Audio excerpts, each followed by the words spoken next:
नमस्कार, स्वागत है आपका रेड कारपेट पे। रेड कारपेट पे आज के हमारे मेहमान हैं, वो जर्नलिस्ट हैं, वो पत्रकार हैं। नेशनल मीडिया से लेकर यूट्यूब चैनल तक उनकी धाक है। जी हाँ, आप समझ ही गए होंगे, द मसला के सर्व मित्र आज हमारे रेड कारपेट के मेहमान हैं। वो आएंगे और उनसे उनकी पर्सनल लाइफ के बारे, प्रोफेशनल लाइफ के बारे में बात करेंगे। उनसे जानेंगे कैसे उन्होंने ये मुकाम हासिल किया, क्योंकि आज देश ही नहीं दुनिया में उनको देखा जाता है, सुना जाता है।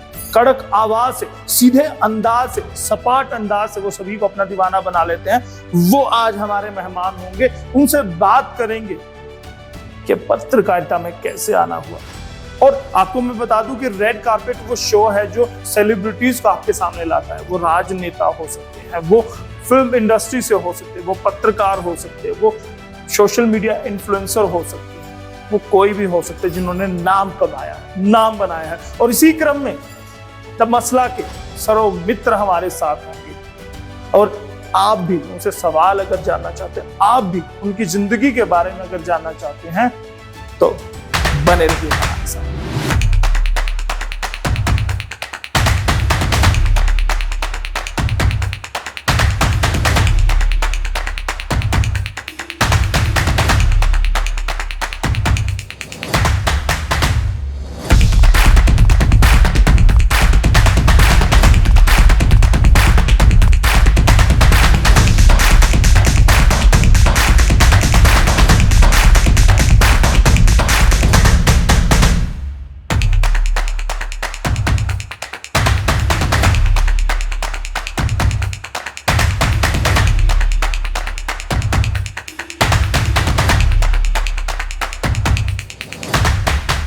Digital red carpet presented by Bharat आज। नमस्कार, मैं आपका मित्र सर्वमित्र और आप देख रहे हैं द मसला। यहाँ भी हरियाणा आज नहीं कहेंगे। इस डंडे की बड़ी कीमत है, जिसको लोग डंडा कहते हैं, ये डंडा नहीं है, ये बड़े बड़ों के डंडा दे देता है। तो वो उनको लगता है कि ये तो बंदा वैसे तुकबंदी कर रहा है, नाम इसका कुछ और है। तो जब मैं फील्ड में कभी जाता हूँ तो लोग घेर लेते हैं, बोले सर आप अपना रियल नाम बताओ।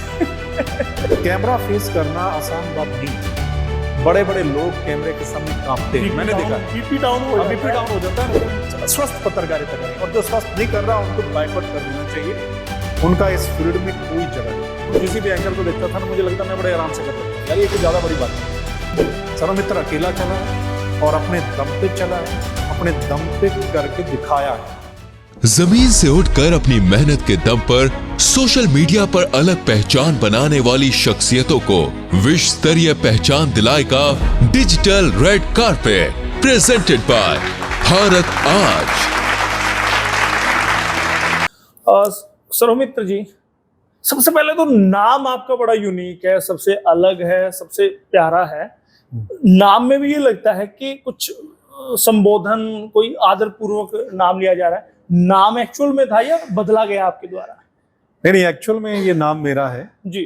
सर्वमित्र मेरे चाचा जी ने मेरा नाम रखा था और मैं बड़ा प्राउड फील करता हूँ अब कि मेरा नाम बड़ा यूनिक है, सबसे और बहुत हटके है। लोग मुझे जरूर पूछते हैं कि सर आप अपना रियल नाम बताओ जब कभी मैं फील्ड में जाता हूँ। मैंने मतलब सही कहा ना मुझे, क्योंकि बहुत सारे लोगों को, मेरे दर्शकों को भी और जनता को भी शायद ये लगता होगा कि आपने खुद से ये नाम रखा। हाँ, वो कहते हैं कि ये तुकबंदी है। जैसे मैं स्टार्ट करता हूँ कोई भी अपना प्रोग्राम, तो मैं वो लेता हूँ ना, तो वो उनको लगता है कि ये तो बंदा वैसे तुकबंदी कर रहा है, नाम इसका कुछ और है। तो जब मैं फील्ड में कभी जाता हूँ तो लोग घेर लेते हैं, बोले कि सर आप अपना रियल नाम बताओ। तो फिर मैं बताता हूँ कि मेरा नाम सर्वमित्र ही है, तो वो बड़े हैरान होते, बोले यार बड़ा पहली बार सुना है। मोस्ट ऑफ द पीपल यही कहते हैं कि पहली बार सुना है, और बड़ा प्यारा नाम है। जब पहला वीडियो मैंने आपका पहली बार वीडियो देखा था, मुझे बिल्कुल यही लगा था कि ये तुकबंदी इन्होंने बैठा दी। हाँ। अब मैं चाहूंगा कि वो तुकबंदी हमारे दर्शकों को जरूर सुना दीजिए। नमस्कार, मैं आपका मित्र सर्वमित्र और आप देख रहे हैं द मसला। यहाँ भी हरियाणा आज नहीं कहेंगे। नहीं, हरियाणा आज पे मैं आज आया हूँ, भारत आज पे आया हूँ। बहुत बहुत शुक्रिया आपके जितने भी दर्शक देखने वाले जी, उन तमाम का बहुत बहुत शुक्रिया आपका जी।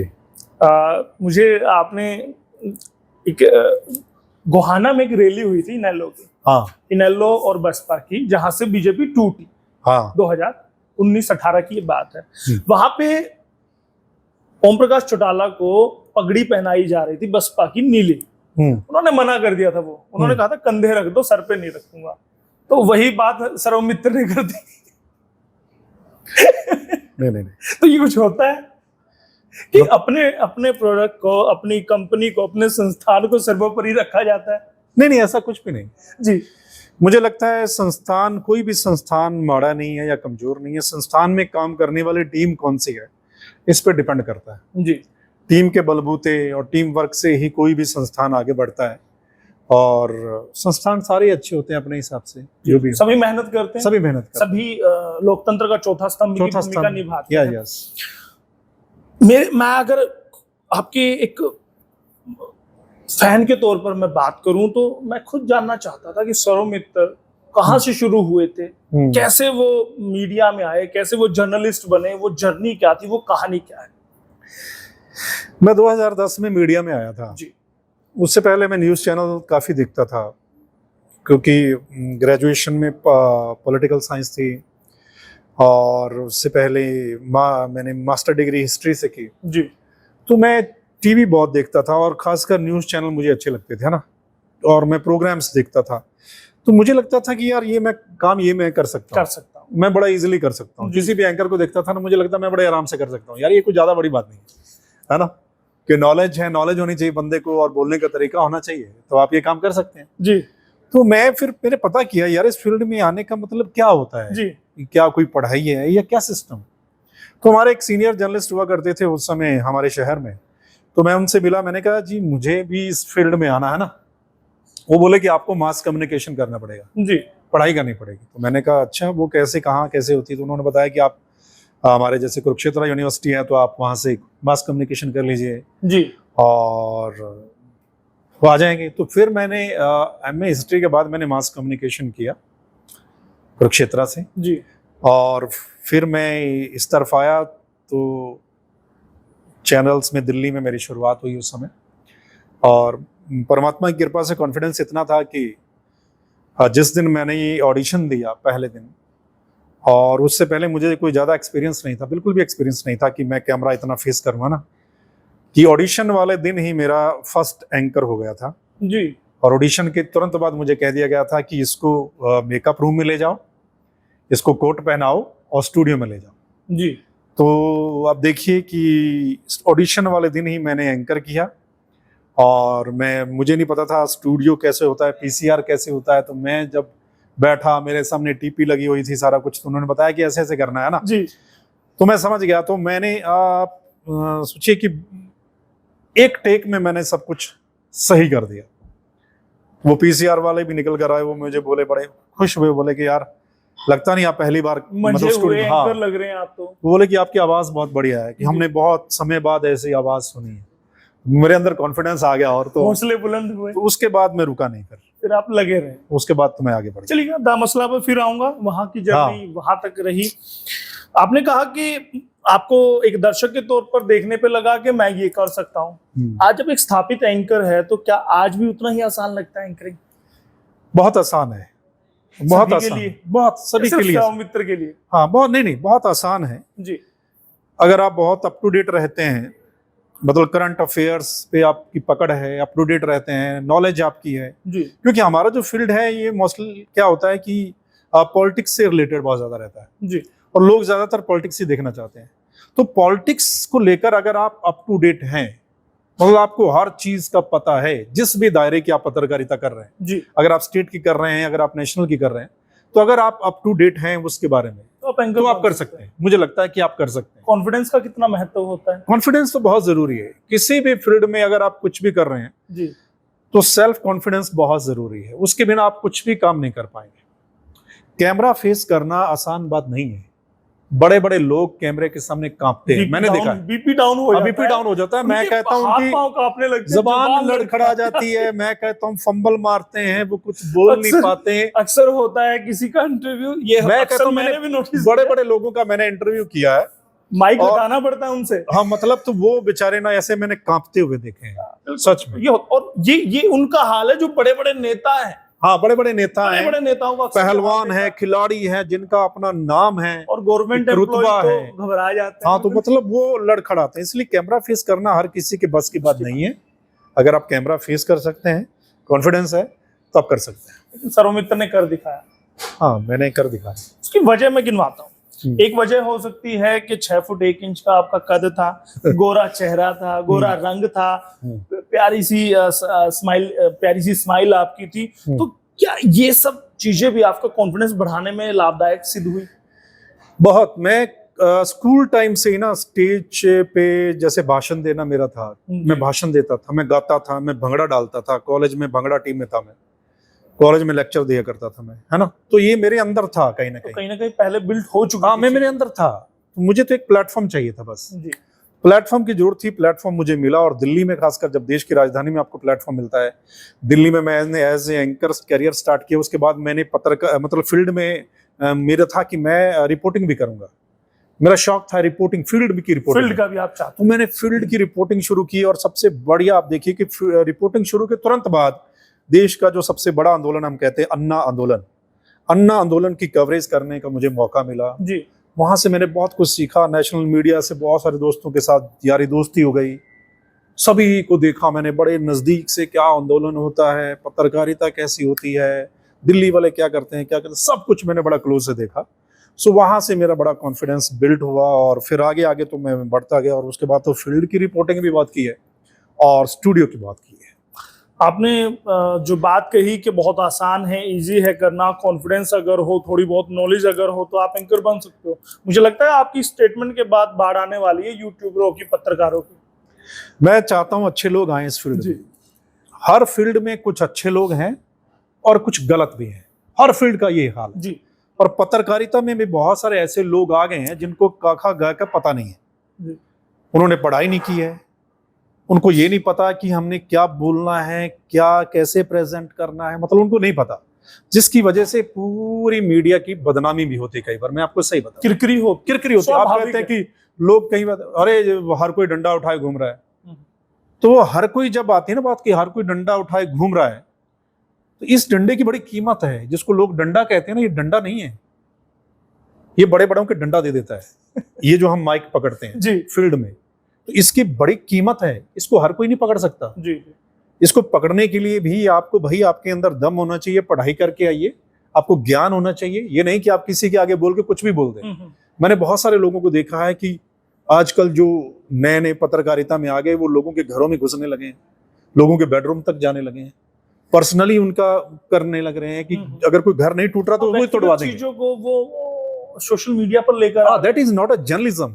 कि आपको ये नहीं कि आपको कुछ भी बोलने का हक मिल गया और आप कुछ भी कर देंगे, ये जर्नलिज्म नहीं है। इसलिए जो भी आना चाहते हैं आए इस फील्ड में, लेकिन पढ़ाई करके आए, जेन्युइन तरीके से आए और एक अच्छी स्वस्थ पत्रकारिता करें, स्वस्थ पत्रकारिता करें। और जो स्वस्थ नहीं कर रहा उनको बायकॉट कर देना चाहिए, उनका इस फील्ड में कोई जगह नहीं है, सच में कोई जगह। शायद यही वजह है कि सौमित्र बहुत कम दिखाई देते हैं फील्ड में, सिर्फ राजनीतिक शख्सियतों को, विधानसभा को ही कवर करते हैं, बहुत बड़े मामलात होते हैं तब वो निकलते हैं।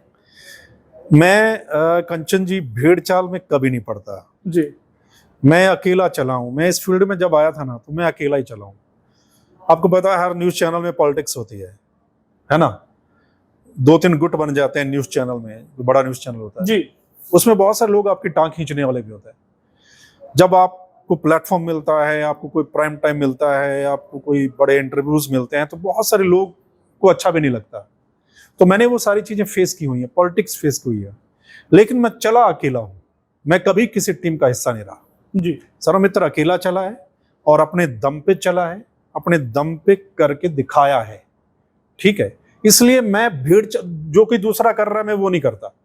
मुझे जो अच्छा लगता है मैं वो करता हूं। मुझे जो लगता है कि ये चीज करनी चाहिए, फलां बंदे का इंटरव्यू करना चाहिए, मुझसे समाज का भला हो सकता है या समाज इसके बारे में जानना चाहता है, तो मैं करता हूं जी।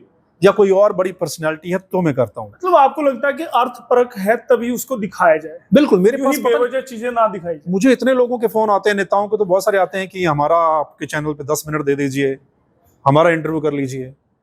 तो मैं साफ मना कर देता हूं कि नहीं, जब मुझे करना होगा तो मैं करूंगा, जब मुझे करना होगा और किसका करना है तब करूंगा, ऐसे मैं नहीं करता। चॉइस रहेगी, वो मेरी चॉइस है, वो चॉइस रहेगी। वो किसी के ऊपर नहीं है कि किसी का कहने पे मैं कुछ कर लूं या नहीं, वो नहीं।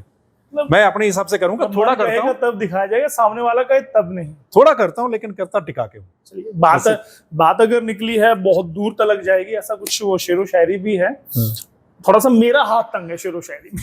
नहीं, मैं भी कम ही करता हूँ, मेरा भी ज्यादा। बहुत सारे एंकर है, बड़ा उम्दा एंकर माना जाता है जो शेरो शायरी बीच में डाल देते हैं, ठूस देते हैं, वो हमारे बस की नहीं। लेकिन आपने कहा कि पॉलिटिक्स होती है हर संस्थान में, मीडिया में शायद ज्यादा है, तो क्या यही वजह रही कि आप मेन स्ट्रीम मीडिया छोड़कर, सैटेलाइट चैनल को छोड़कर द मसला जैसे यूट्यूब चैनल पर आए, एक अलग ही स्ट्रीम में आप आ गए? क्योंकि अभी बुलंदी पर आप थे, बहुत जल्द आपने बहुत कुछ अचीव किया था, बहुत अच्छा नाम था, रुतबा था, शोहरत मिल रही थी, तो ऐसी क्या वजह रही कि, क्योंकि हर यूट्यूबर चाहता है कि वो सैटेलाइट पर जाए, लेकिन एक सैटेलाइट वाला यूट्यूबर पर आए तो कुछ ना घटनाक्रम होता है, कुछ घटनाएं होती है तब आते हैं, अदरवाइज ऐसे नहीं कोई आता। नहीं, मैंने थोड़े समय में मेन स्ट्रीम मीडिया में बड़ा अचीव किया है जी। एज ए असिस्टेंट प्रोड्यूसर शायद मैंने ज्वाइन किया था और एज ए एंकर ज्वाइन किया था जी। लेकिन मैं चैनल के हेड तक, एडिटर लेवल तक पहुंचा और थोड़े समय में पहुंच गया। मुझे बहुत अच्छे प्रोग्राम्स मिले हैं जी। जो भी हमारे हेड होते थे चैनल के, उन्होंने बड़ी जिम्मेदारी के साथ मुझे बहुत अच्छे अच्छे प्रोग्राम्स दिए हैं, इंटरव्यूज दिए हैं, प्राइम टाइम दिए हैं, बहुत अच्छे। मैं उन सबका शुक्रगुजार हूं जिन्होंने मुझे मौका दिया। मतलब जिया, मैंने हर फील्ड को जिया है, रिपोर्टिंग से लेकर एंकरिंग तक, स्क्रिप्टिंग तक, मैंने हर फील्ड को बड़े अच्छे तरीके से किया। हाँ, मतलब ये नहीं, तुक्का नहीं लगाया, बड़े अच्छे तरीके से किया है और दिल लगाकर जो होता है ना। कितने साल रहे वो काम किया है। आप 10 से लेके मैं 18 तक 8 साल मेन स्ट्रीम मीडिया में रहा हूँ। मेन स्ट्रीम मीडिया में एडिटर था जब लास्ट मैंने छोड़ा किसी चैनल का। तो मेन स्ट्रीम मीडिया को छोड़ने का मतलब ये है कि जब सारे मीडिया चैनल्स एक तरीके से मुझे लगा कि अब ये कॉम्प्रोमाइज सा करने लगे हैं या खुलकर नहीं बोलने लगे हैं, धड़ेबाजियों में जाने लगे, खुलकर बोलने नहीं दे रहे हैं। प्राइम टाइम जब आपका फिक्स हो जाता है कि क्या दिखाना है, क्या नहीं दिखाना है, कितना दिखाना है, किसको बुलाना है। मेरा जैसे प्राइम टाइम होता था, मेरा डिबेट शो है, तो आपको किसको बुलाना है, किसको नहीं बुलाना, ये भी अगर कोई चैनल का मालिक डिसाइड करने लग जाए जिसको पता ही नहीं है पत्रकारिता का, तो फिर आप समझ जाते हैं कि मामला क्या है। और ये किसी एक चैनल का हाल नहीं, ये पूरे आप उठा लीजिएगा, 90% रीजनल और नेशनल चैनल ऐसे हो गए हैं जहां पर मामला फिक्स हो गया है। ठीक है, वहां आप स्वतंत्र पत्रकारिता नहीं कर सकते अपने हिसाब से, आपको अपने मालिक के हिसाब से चलना पड़ेगा, उसके हिसाब से करना पड़ेगा, मन मार के काम करना पड़ेगा जी। तो वो मन मार के काम करने वाला सर्वमित्र तो है नहीं कर सकता। तो जब मुझे लगा ना, तो मैंने कहा स्विच करो जी, छोड़ा, स्ट्रगल किया, उसके बाद काफी समय घर बैठा रहा। और बताइए जी, उसके बाद हिम्मत करके अपना चैनल शुरू किया कि पता नहीं रिस्क है, चलेगा नहीं चलेगा, या पता नहीं कितना लंबा समय स्ट्रगल करना पड़ेगा। शुरुआत में बड़ा स्ट्रगल जिसको कहते हैं वो भी किया है, लेकिन धीरे धीरे मुझे ये तो विश्वास था कि मैं कर लूंगा, कर जाऊंगा, मैं कर लूंगा। भरोसा, थोड़ा समय लग सकता है, खुद को ही भरोसा था, परिवार को था, परमात्मा की कृपा से मुझे अपने आप पर इतना भरोसा है कि मैं जो काम कर रहा हूँ ना, बड़ा अच्छा कर रहा हूँ, वो गलत नहीं है, तो मैं कर लूंगा। आपके अपनों को कितना भरोसा था? आपकी पत्नी की मैं बात करूं, माता पिता की बात करूं, आपके मित्रों की आपकी बात करूं, तो उनको कितना भरोसा था कि सर्वमित्र कर जाएंगे? मेरी जो वाइफ है वो ना पूरा मेरे साथ खड़ी रहती है जब भी मैं कोई डिसीजन लेता हूँ, और इस मामले में भी उन्होंने बहुत बड़ा साथ मेरे को दिया कि जब मुझे लगा कि अब मेन स्ट्रीम मीडिया छोड़ देना चाहिए, मैंने सारी सिचुएशन बताई, तो वो बोली आप छोड़ दो जी, आप खुद का करो, मैं आपके साथ हूँ, कोई दिक्कत नहीं, जितना मर्जी स्ट्रगल करना पड़े हम करेंगे, लेकिन मुझे पता है आप एक दिन इनसे भी ऊपर निकल जाएंगे, मुझे पता है, उनको लगता था। तो आप मानिए कि उन्होंने बड़ा साथ दिया, परिवार ने, दोस्तों ने साथ दिया, मीडिया में कुछ लोग हैं उन्होंने साथ दिया, और आप सोचिए कि वो 8 साल का मेन स्ट्रीम मीडिया और ये 4 साल का जो मेरा खुद का चैनल जी, इस 4 साल में मैंने पता नहीं इतना प्यार कमाया है जितना मैंने उन 8 साल में नहीं कमाया, उससे पता नहीं 100 गुना ज्यादा आज मैंने प्यार कमाया। नहीं, बिल्कुल, आज द मसला और सर्वमित्र एक ब्रांड है। यस यस, मजा आता है। सिरसा से आप आते हैं, हाँ, सिरसा में जाहिर तौर पर आपका जीवन बीता, स्कूलिंग, कॉलेज सब आपका सिरसा में हुआ, तो आप परिवार के बारे और आपके बचपन के बारे में बताइए। गांव का मैं हूँ, किसानी किया मैंने जी, ग्रेजुएशन तक मैंने खूब किसानी की है, खेत में खूब, मतलब हर काम किया हुआ है खेत का जी। मैं अपने पापा के साथ, मेरे पापा तो आज भी किसानी करते हैं जी, है ना, खूब किसानी के साथ में पढ़ाई की है, साथ में किसानी की है, खेला है, कूदे हैं, गांव वाला माहौल तो आपको पता ही होता है, दोस्तों के साथ हर चीज करनी। क्रिकेट बहुत अच्छी खेलता था मैं, अच्छे लेवल तक क्रिकेट खेला हूं मैं। वो तो चलो उस हिसाब से पता नहीं था उस समय क्या होता है, जी। लेकिन अच्छे क्रिकेटर के तौर पर मैंने खेला उस जी, समय। गली मोहल्ले का बढ़िया क्रिकेट खेला। गली मोहल्ले नहीं, मैं कॉलेज लेवल, उसके बाद स्टेट लेवल तक क्रिकेट खेला हूं मैं। अच्छा, हाँ, तो लेकिन क्या है कि पता नहीं होता था उस समय ज्यादा कि आगे चलिए कैसे चलिए, बढ़ना मैं है। एक मिनट दर्शकों से पूछ लेता हूँ कि सर्वमित्र के बारे में आपको पता था कि वो क्रिकेटर भी रहे हैं, स्कूल कॉलेज टाइम में उन्होंने क्रिकेट अच्छे से खेला, हॉबी ही नहीं वो उसको करियर भी बनाना चाहते थे? हाँ, मैं करियर बनाना चाहता था जी। क्रिकेट को, लेकिन Follow क्या किसको था ना, करते पता थे? नहीं होता जिसको। आजकल तो बड़े ऑप्शन है ना। फॉलो किसको करते थे? फॉलो Cricket तो में? उस समय आपको पता है, द्रविड़ साहब होते थे, तेंदुलकर साहब होते थे, युवराज सिंह होते थे, है ना। तो बड़े अच्छे द्रविड़ द्रविड़ को तो मैं समझ सकता हूँ क्यों फॉलो करते हो, क्योंकि आपका स्वभाव उनका स्वभाव कुछ कुछ मैच करता है, शांत से हैं दोनों। सिद्धू होते थे, नवजोत सिद्धू। अग्रेशन आप में तो नहीं है। तो लेकिन वो माहौल ऐसा था कि नहीं कुछ कर पाए। तो जी। ना सिर्फ क्रिकेट में, मैं कल्चरल एक्टिविटी में बड़ा भाग लेता था, जी। स्कूल में, कॉलेज में बड़ा भाग लेता था।